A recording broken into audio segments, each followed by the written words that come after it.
Александрович. Суроо эмес. Ал негиздемесинде жазыптыр да. Экономикалык өз ара байланышты чыңдоо максатында деп да. Эми биздин Сокулук районунан аз калкы бар мамлекетте ошо экономикалык кайсы байланышыбыз болот деп ушуну сурайын дедим эле да, уруксат берсеңер эгерде. Экономикалык кандай байланышта болот? Анан мамлекеттерди эки жактан мындай бир тажрыйба алмашабыз дейт. Эми ал жакта конституционная монархия. Мен туулган жылы падыша болуп шайланган, ошол падыша отурат азыр. Кантип байланышабыз да, кантип тажрыйба алмашабыз деген гана пикир да. Бул Азиз Маматовичке эмес суроо, Кыргыз тышкы иштер министрлигине. Азиз Маматович, жеке өзүңүзгө албаңыз, мен суранам. Ошону жазып атканда бир негиздеме жазып атканда бир эки жакты караш керек да дейм да. Ошо министрлик караш керек да. Эске алабыз анан. Анан 5000 тонна банан өстүрөт экен, 5000 тонна ананас өстүрөт экен. Анан мантип жазган уят го дейм да. Бирөөдө окуйт дейм, бул кыргыздар кандай жагдайда колдоп атат дегенде. 32 000 баш чочкосу бар экен. 5 000 баш тоогу бар экен. Анан биз экономикалык кызматташтыкты тереңдетет экенбиз да. Андан көрө бир Кыргызстандын башка бир району менен келишим түзсө, ошол көбүрөөк пайда болот да экономикалык жактан. Ушуну гана эске алыш керек, анан алардын добуш керек болуп аткан болсо маселе жок, бирок ошондо дагы абдан сабаттуу негиздемени жазышыбыз керек. Жөн эле жана асмандан алып эле ура бербей, ушул гана сунуш. Туура айтып атасыз, Садык Абисанбаевич. Эске Дагы барбы? Атахан Кимсанбаевич. Анда кезектеги сөз Мадумаров Атахан Кимсанбаевичте. Рахмат, саламатсыздарбы кесиптештер, чакырылган жооптуу кызматкерлер. Өз негизи бул мыйзам боюнча мындай деген жеке пикиримде башынан аягына чейин кайрадан карап чыгыш керек эле да.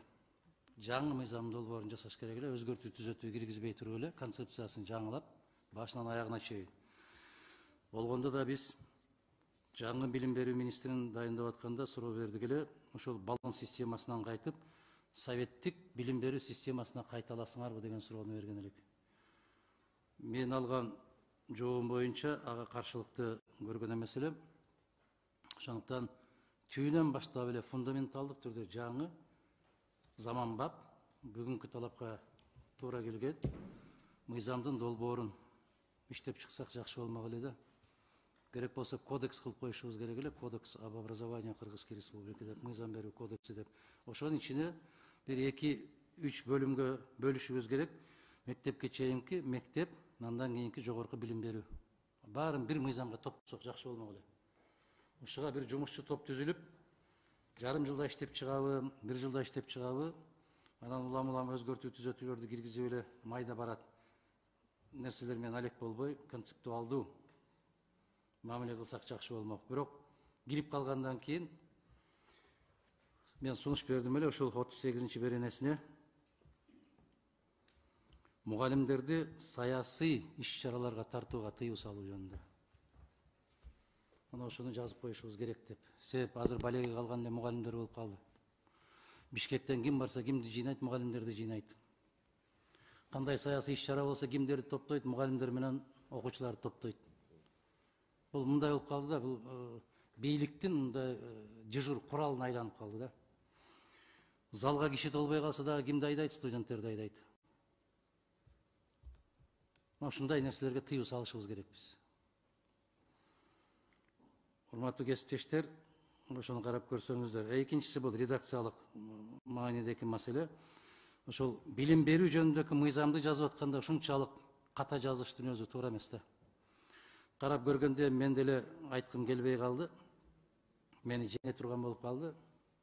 Сеп кайра айта берсең жакшы көрүнбөйт экенсиң. Ар бир бетинде ката да, ар бир бетинде ката. Эгер мугалимдер жөнүндө, билим берүү жөнүндөгү мыйзамдын өзүндө ушундай каталар кетип барса анда, мына караңызчы, главасында деген сөздү каяктан таап алабыз биз? Статусу дегенди каяктан таап алабыз биз? Ал майда нерсе деп карап аткан менен, бирок баардык нерсе ушу майдадан башталып атат. Ошону эске алып койсоңуздар деп, урматтуу кесиптештер, сиздерге кайрылдым эле, сиздердин комитетке, мыйзам долбоорун иштеп чыккан азаматтарга туура көрсөңүздөр ушул биздин орто мектептеги мугалимдерди, жогорку билим берүү жайындагы мугалимдерди ушул саясий иш чаралардан бошотуп койсок. 1861 жылы Россияда крепостной укукту жойгон да. Ошол мугалимдерден да крепостной укукту жоюп коелу, туугандар. Милдет болуп калып атпайбы? Жыйынга келесиң, келбесең сөгүш угасың. Момча студент алып келесиң, келбесең иштен айдаласың. Мына кече эле соңку шайлоодо көрдүк го биз. Ош мамлекеттик университеттин студенттерин жыйнап барып, топтоп, бир керектүү партиянын жыйынына барып алып барасыңар деп алып барганын көрдүк го. Бул чоң деген тополоң болбоду, жаңжал болбоду. Ошондуктан мугалимдерди да кыйнабасак деген ой. Ушул гана пикир. Венера Калыкбековна, кандай дейсиз? Рахмат. Кезектеги сөз Култаева Гүлшаркан Окуновна. Адахан Кимсабаевич, сиз бир аз кечип келгенсиз, ошон үчүн сизге азыр окуп берейин. Жогорку кеңештин аппараттын экспертизаларды жүргүзүү бөлүмүнүн корутундусунун негизинде комитет жогорку кеңештин депутаты Адахан Мадумаровдун саясий иш чараларга жогорку окуу жайларынын жана мектептердин окутуучуларын тартууга тыюу салуу бөлүнгөндөгү сунушун кабыл албайт. Себеби мындай түзөтүү концепциясынын чегинен чыгып кетет. Бул түзөтүүнүн билим берүү жөнүндө Кыргыз Республикасынын мыйзамынын 3-главасына киргизүү керек. Анткени педагогдордун укуктары жана милдеттери 29-берене менен жөнгө салынат. Айнын. Кимдер жазды? Кайсы адис ошону жазган? Мен көргүм келет да, ошо кайсы адис? Жооп берсеңиз. Мен биринчи жолу угуп атам ушуну. Бул башка беренеде каралгандыгы үчүн бул кабыл алынбайт деген, бул мындай нерсени биринчи жолу угуп атам. Өзүңүздү тааныштырып айтыңызчы, кандай негиздемеңиз бар? Жылдыз Соборова, бөлүмдүн экспертмин. Бул негизинен концепциясына туура келбейт. Эмне болгон концепция? Сыртынан чекке чыгып кетет деп. Эмнен сыртынан? Концепциянын чегинен чыгып кетет деп. Концепцияңар эмне ал жерде? Концепциянын негиздемеси бул шайлоону дайындоо боюнча болуп атат. Кечиресиз Айланайын карындашым. Шайлоо жөнүндө болуп аткан жок. Мугалимдерди саясий иш чараларга тартууга тыюу салуу жөнүндө болду. Шайлоо жөнүндө сөз жок ал жерде. Билим берүү жөнүндө мыйзамдын 29-беренесинде педагогдордун ыйгарым укуктары жазылган, ошол жерге туура болот деп эсептейт. Астагфиралла. Мен өткөндө айттым эле, туугандар. Мен өткөндө айттым эле. Мен ошон үчүн кодекске киргизишибиз керек деп атпаймынбы, жанагы ал жактан үзүп, бул жактан үзүп киргизип, чампалай берип, жамак кылыштын кажети жок эле да. Корак төшөктөй болуп калып атат да. Билим берүү тармагы өзүнчө кодекс болуш керек дагы, ошол 3 бөлүмдөн туруш керек деп атканым ушул. Силер глава деп коет экенсиңер, андай сабаттуурааксыңар да мага караганда, бизде бөлүм деп койсо болот да ошону. Глава деген бөлүм да ошол. Бул кандай деген түшүнүктү берип атат? Өзү мен карындашым өзү түшүндүңүзбү сиз? Эмне деп мага жооп берип койгонуңузду? Ал жерде эч кимдин эч кандай маселеси жок. Тек гана айтып атабыз. Мектептин мугалимдерин, институт, университеттердин мугалимдерин ар кандай жыйындарга кыйнап алып баруунун кажети жок деп атабыз. Андай болбойт деп атабыз. Эмне бир жерде бир нерсе кыйшайып кетип атабы? Кайсы концепцияны айтып атасыңар?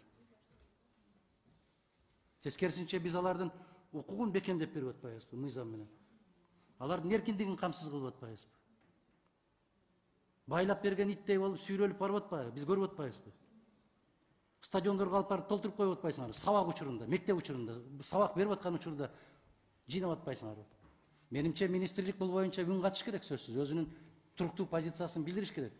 Мына кече өткөндүн баарын тепкилегенди жакшы көргөндөр пионер күнүн белгилеп койду деп не деген ызы чуу болду? Тапшырма берилиптир, пионер күнүн белгилейсиңер дегенде кылып. Жок. Ошол учурда 1-июнь күнү сабак күнү болду, жумуш күнү болду. Ак үйдүн алдынан канчалаган студенттерди, окуучуларды тизип алып парадтан өттүңөр. Анан деген мамиле деген бирдиктүү болуш керек да. Ким уруксат берди ошол балдардын баарын ушундай ысыкта тизип алып, бүткөндөн кийин бирден бал муздак беребиз деп парадтан өткөргөнгө ким уруксат берди сиздерге? Билим берүү министрлиги силер дагы позицияларды бекем айтышыңар керек. Биз жогорку кеңештин депутаттары эмес, бөлүмдөгү эксперттер мыйзам кабыл алып калды деп айтканым ушул себеби. Бир күндүк тажрыйбасы жок. Жигиттер, кыздар келип алып, мындай болсо болбойт, мындай болсо болот. Эмне үчүн болбойт? Кандай деп жооп бересиз? Эмне үчүн болбойт? Же ушу мугалимдердин баарын сүйрөп барыш керек? Адахан Кымсанбаевич, мен сиздин сунушуңузду толук колдойм, бирок менин оюм боюнча бул сиздин сунушуңуз өзүнчө долбоор болуп кайра жазылган оң деп эсептейм. Себеби дегенде бул 29 беренеменде камтылат. Камтылган болсо ошол жака көчүрүп койгула. Макул 38 беренеге туура келбейт экен, 29 беренеге ушул редакцияда киргизип коелу дегиле. Ким кой деп атат? Ооба, киргизип койгула ошол жерге. Эми мен даярдаганым бул долбоор, эгерде сунуш берип колдоп берсеңиздер, мен 29 беренеге киргизбөйм макулмун. Буламыкка канчалык май салсаң, буламык бузулбайт дейт да. Биз эгерде ушул мугалимдердин макамын статус деген сөзгө туура келбейт экен деп кайдан түштүңөр айланаңдар? Кыргыз макам эле деп айтат. Ата эненин макамы болот, соттун макамы болот, депутаттын макамы болот. Статус деген сөз ошол макам деген эле сөз. Андан чочубагыла. Анан экинчи жагы, менимче, урматтуу кесиптештер, кеп менин сунушум жөнүндө болуп аткан болбой атат. Кеп сунуш кылган киши жөнүндө болуп атса керек да. Жана биздин кесиптештер бар го, Мадумаров сунуш кылып атса бул жерде бомба катылган дегендей чочуп кеткендер. Окугула жакшылап. Бул мугалимдердин позициясын бекемдейт. Бул мугалимдерди үстүртөдөн буйрук менен бир жака ташып барууга тыюу салып атат. Сиз Абасбек уулу Расул мырза, өзүңүз коргошуңуз керек сиз муну мугалимдерди. Бул жигиттер, кыздар, бөлүмдөгүлөр алар билбейт. Сиз кандай дейсиз? Жеке өзүңүздүн позицияңыз. Адахан Кымсанбаевич, биздин учурдагы билим берүү жана илим министрлигинин позициясы мугалимдер, сиз айткандай педагогдор шайлоого аралашпашы керек. Бирок мен сизге айткандай эле учурда жаңы редакциясы, билим берүү жөнүндө Кыргыз Республикасынын мыйзамынын жаңы редакциясы даярдалып атат. Ведомстволор аралык комиссия түзүлгөн. Ошонун алкагында биз сөзсүз түрдө бул өзгөртүүлөрдү киргизебиз. Ага чейин алып койсо болбойт, зыян болот да. Болбойт да, туура. Мен макулсуңар, Мадумаров эмес, Эшматов тарабынан киргизет деп жазып берейинби? Кандай дейсиңер? Тынчыраак болот. Адахан Кымсанбаевич, бул жерде менин жеке пикиримде персоналийлер жөнүндө сөз болбой болуш керек. Жок, туурабы? Өзү негизи идеология туурабы? Мен айттым, биз дагы ошо шайлоо процессине аралашпаш керек деген позицияны карманабыз. Мен ошону айтып атпаймынбы, ошону киргизсем болбойт деп атпайсыңарбы? Жок, бүгүн биз мындай орусча айтканда точечный өзгөртүүлөрдү алып кирип жаткандыктан ошол концепцияга ошого туура келбейт деген ойду. Баракелде, баракелде. Кийинки сөз Адахан Кымсанбаевичке берилет.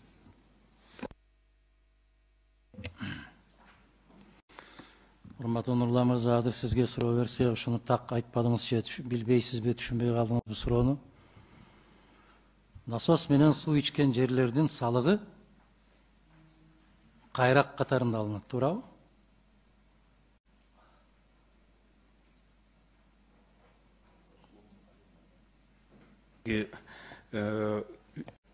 Кыргыз Республикасынын 2003 жылдын 9 октябрында номер 217 мыйзамына насос станциялары менен сугарылуучу жерлердин пайдалануучу айыл чарба субъекттеринин чыгымдарын компенсациялоо жөнүндө 3-чү беренесине ылайык насос станциялары менен сугарылуучу жерлерге бирдиктүү айыл чарба салыгы кайрак жерлерге бирдиктүү айыл чарба салыгынын өлчөмүнөн ашпагандай өлчөмдө белгиленет.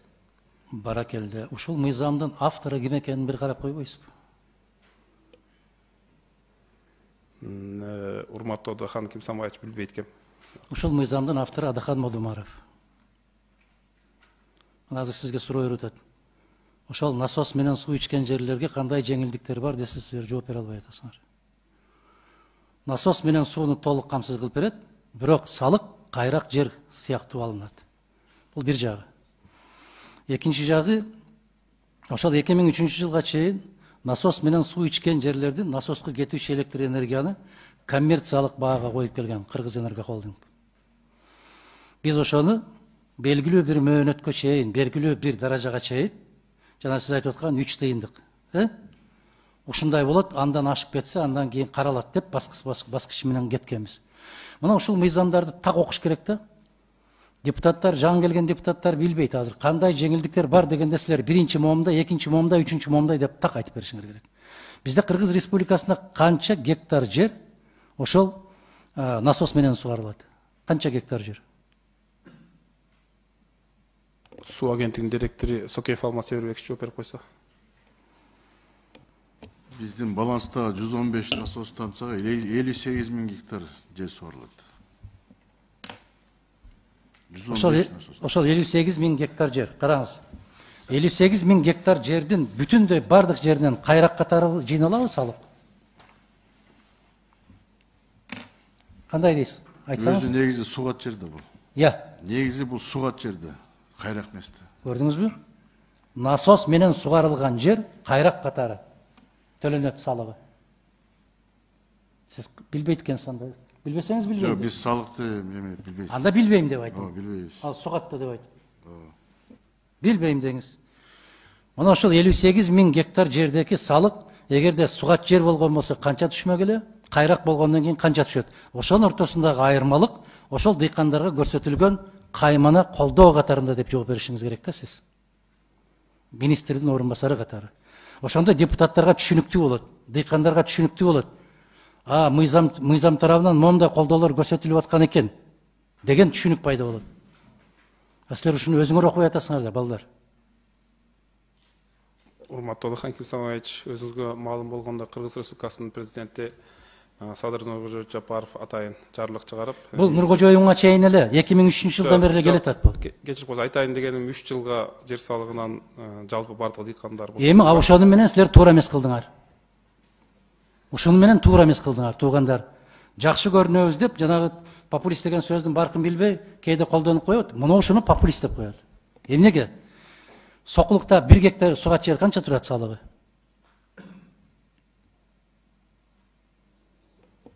Эми урматтуу Адахан Кимсамович, мисалы ар бир жердин өзүнүн тарифтик сеткасы бар. Мен билем, айланайын. Мен сурап атам, конкреттүү сокулукту сурап атам. Бонитет. Эми бонитетине жараша бир канча? 3000ден 5000ге чейин болсо. Ассаламу алейкум. Барекелди азаматтар, айланайындар, ай. Узак жашагыла. 294 сомдун тегерегинде жыйналат 1 гектар жерден. Өзгөн району 264 сом ушунун тегерегинде болгон. Чудасыңарбы? 1 гектар жер. Жок, бир 10 гектардан бир 3000 сомго жакын. Койбойсуңарбы? Каякта 3000 гектар жер болот? Жок, 10 миң эме. 10 гектардан бир 3000ге жакын жер салыгы алынып жүргөндө жалпы республика боюнча мени менен талашпа, иним. Мени менен талашпа. Мен ошол мыйзамдардын авторумун. Талашпагыла айланайындар. Ошол 264 сом берилет, бирдиктүү бир салык. 264 сом жер салыгы, 264 сом социалдык төлөм. Мына ошол. Эми элестеткиле. Дээрлик 60%дан ашык калк жашаган дыйкандар, бул Баткен областы, Ош областы, Жалал Абад областы. 60%дан ашык дыйкандар жашаган жер. Bir kişiye 4 sotuktan жер тийген. Bir can başka. 12 kişisi var üy bölögü 60 sotuk жер тийген. 1 gektarga жетпейт. Demek, ошондо bir üy bölö 210 somdun tegerегинде төлөйт 1 жылга. Анын дагы 75%-ынын 20 мартка чейин, андан кийин 75%-ы күздө төлөнөт. Эч ким кыйынчылык тарткан жок. Мына силердин мактанып көкүрөк кагып аткан жер салыгынан бошотуп койдук дегениңер бүтүндөй жерди ээлеп алган көпөстөрдүн пайдасына иштедиңер силер. Ал жерден дыйкан бир тыйын пайда таппайт. Ага эч ким арызданган да жок. Ага кыйналган да жок.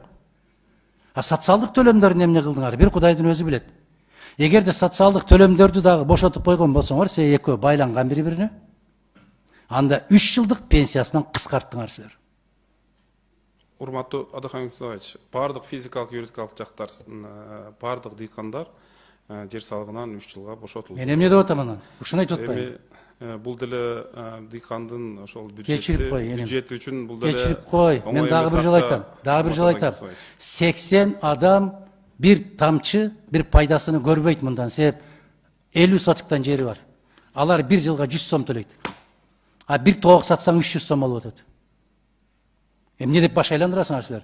Силер көпөстөрдүн пайдасына, силер мафияга иштедиңер.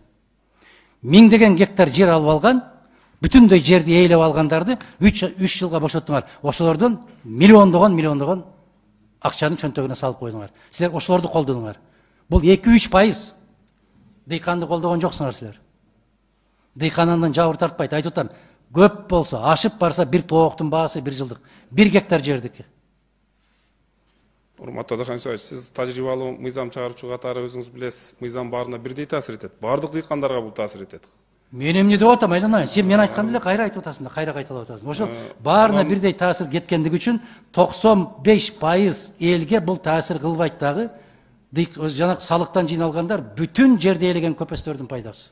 Анан кечирип коесуз, бирок мафия. Ошого лоббист болдуңар силер. Өкмөт эч кандай бир мафиянын бир кызыкчылыгын коргогон жок да. Эми урматтууңар ошондой указ чыгарып берди, ошону аткарып атасыңар да силер. Мен ушуну унутпайынбы? Ошондуктан дыйкандардын башын айландырып, биз силерди ушундай колдоого алдык деген сөзүңөр таптакыр чындыкка жакындабайт. Болбойт. Кээ бир жерлерде бар, бир кишиге 1 гектар 10 сотуктан тийген. Кээ бир киши бизде мисалы өзгөндө Саламалик айыл өкмөтүндө 1 сотуктан да тийген эмес. Жалпакташ айыл өкмөтүндө 1 сотуктан да тийген эмес. Аларга суугу ысыгы жок. Миңдеген гектар жерди басып отурган көпөстөрдү гана колдоп атасыңар силер. Кечирип койгула. Ошондуктан муну талашабызбы, талашпайбызбы, баары бир азыр колдоого ээ болуп кетет. Убакытты созбойлу. Кийинки маанилүүрөөк маселелер көтөрөлү. Биринчи окуудан. Добушка коюп койсоңуз кете берет. Саламатсыздарбы?